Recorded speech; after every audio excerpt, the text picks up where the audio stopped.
Hey everyone, it's Hannah Singer and welcome back to my channel. Something about the way you look to me, yeah. Give me a reason, and I will dance. So in today's video, I'm going to be chefing it up. I am making a lentil curry and cinnamon rolls. Both of them are going to be vegan and gluten-free because that is the lifestyle that I choose to live by. These recipes are super wholesome, pretty easy, and super freaking delicious. So if you want to see how they are made and kind of just follow along with this little cooking vlog, stay tuned, and also check out the description for more in-depth details on the recipes. The first recipe, the lentil curry, is actually a recipe I got from one of my friends, Isaac. He is an amazing chef, and you might have seen him in my last vlog where I was speaking Italian for the entire day, and he made me and my friend Robbie a lentil curry, and it was so good, so I recreated it, and it is my new go-to meal. Like, it is insanely delicious and really easy. Once you kind of get the hang of it, it's so easy to make. And the cinnamon rolls were an inspiration from my friend Riley. She found this recipe and shared it, and I basically just tweaked it a little bit, so I'll post that and post the tweaks that I made in the description as well. Without further ado, let's get into the kitchen because now, like, lentil curry and cinnamon rolls, I know it doesn't really go together, but they're just two of my favorite things and I wanted them. So that's how it goes around here. When you live alone, you just make what you want when you want it. Okay, let's roll the video. So to start off this amazing lentil curry recipe, I just put the oven on at 450, and while it was warming up, I prepped my cherry tomatoes. You could totally use any tomatoes for this recipe. They could be any shape or size. If you're using larger ones, you might want to halve them, but I just had cherry tomatoes on hand, so that's what I used. To prep them, I honestly didn't do much. I just placed them in a little tin and had a little bit of olive oil spray on hand, so I used that instead of drizzling olive oil on top of it. You can do whatever. You could also add some salt and pepper if desired. Then I popped them in the oven and waited until they got golden brown. Next, I am heating up a Dutch pot. I'm going to drizzle some olive oil in it to start to prepare the spices for the curry. So once the olive oil heats a little, I added in cumin seeds and mustard seeds, about 1 to 2 teaspoons of each, but you could always add in more or take out some if you don't like it super spicy. Highly recommend the mustard seeds though, definitely adds a difference. And while those start to sizzle, I listen to hear the mustard seeds, because once the mustard seeds pop, you can go ahead and add in the diced onion.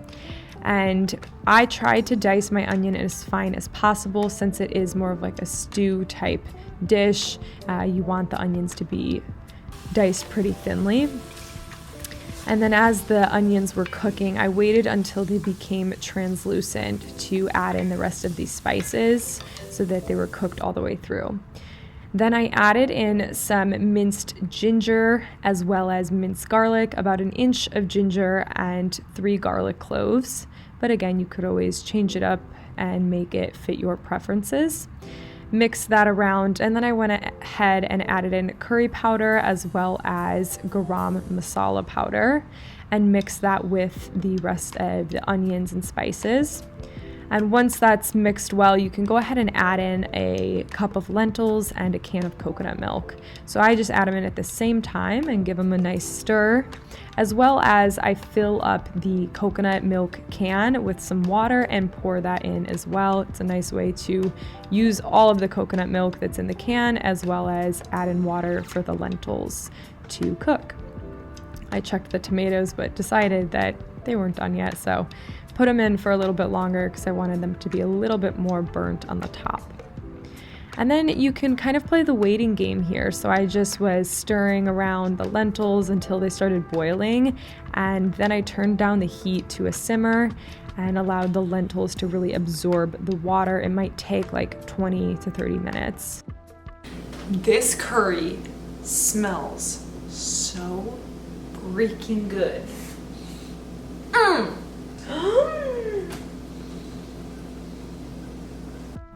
Once the tomatoes were done, I went ahead and added them to the curry.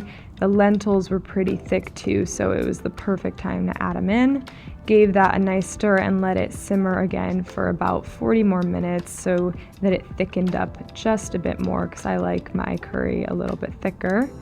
And then it's ready to serve. I just served it with some sprouted bread, but you could honestly eat it with rice, potatoes, or just on its own as a nice hearty bowl of curry. It is so unbelievably delicious and heartwarming.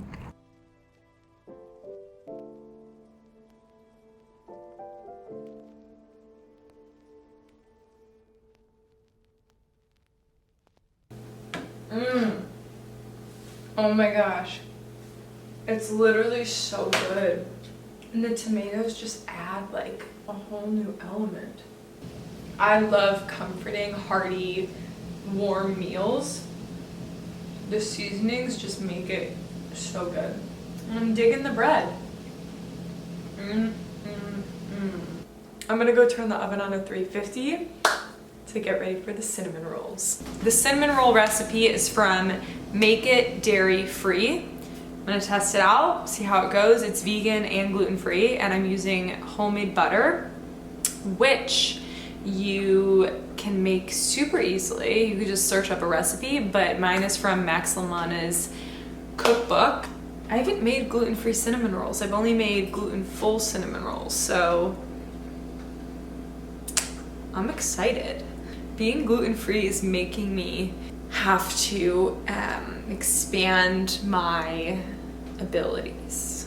Is it challenging at times? Yes. So the recipe with all the detailed steps for these cinnamon rolls is in the description, but basically I just started by adding the flour and dry ingredients into a mixing bowl, and eventually I slowly began to add in all of the wet ingredients as well.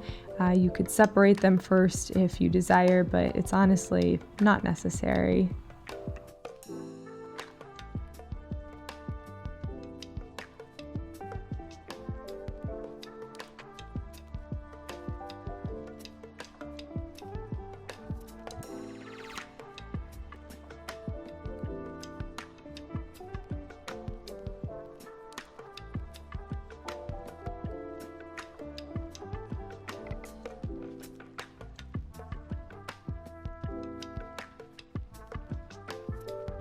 So my dough came out a little bit wet, so I had to add in flour as I was mixing it and rolling it out. This might happen because it's a gluten-free recipe, but you could always just continue to add more flour as you go. Just keep an eye on the dough. Next, I added in my delicious homemade butter from Max Lamana. And you could use any vegan butter if you're not vegan and you desire regular butter, you could always do that as well. And this is just a cinnamon sugar mix that I made. I used coconut sugar, but the recipe I think calls for cane sugar or brown sugar. You could use whatever you have on hand. These didn't look the prettiest as I was cutting them because of the dough. It was a little bit hard to work with, but they turned out pretty freaking delicious, and to me, that's what matters most. I did have to cover them for a little so that the dough would rise because we are using an active yeast, but it honestly didn't take that long, and they looked freaking delicious when they were ready to go into the oven.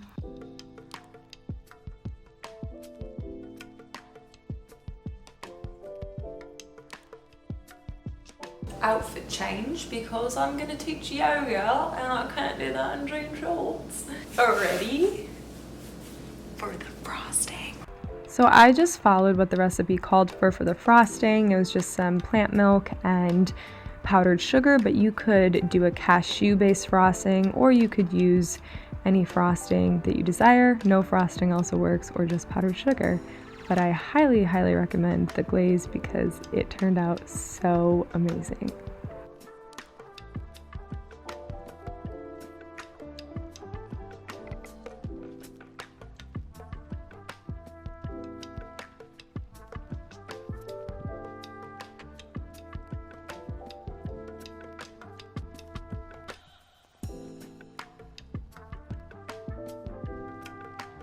It's so good. That is so good. Shout out to my girl Riley for posting this recipe on her Instagram story. She makes the most incredible food all the time and posts it on her Instagram. You should follow it. It's Radiantly with 2 Y's, and then Riley. Go follow her because she posts so many amazing recipes, like really wholesome, delicious recipes. She makes a lot of them up herself, and she shares other people's recipes. And she shared the cinnamon roll one, and I was like, I have to make it. It's gluten-free and vegan, and I use my own homemade butter in it. So good. Thanks, Riley. Thank you all so much for watching this video. I really encourage you to try these recipes out. Make sure you subscribe to my channel. Join this little tribe here on YouTube. I upload 2 times a week, every Wednesday and every Sunday, a vlog and a chat style video. And I would love to have you a part of this little community that is slowly but surely growing. So much love and so much peace. Always remember that the earth is your playground. Bye. And all the girls around the world, they wanna be it.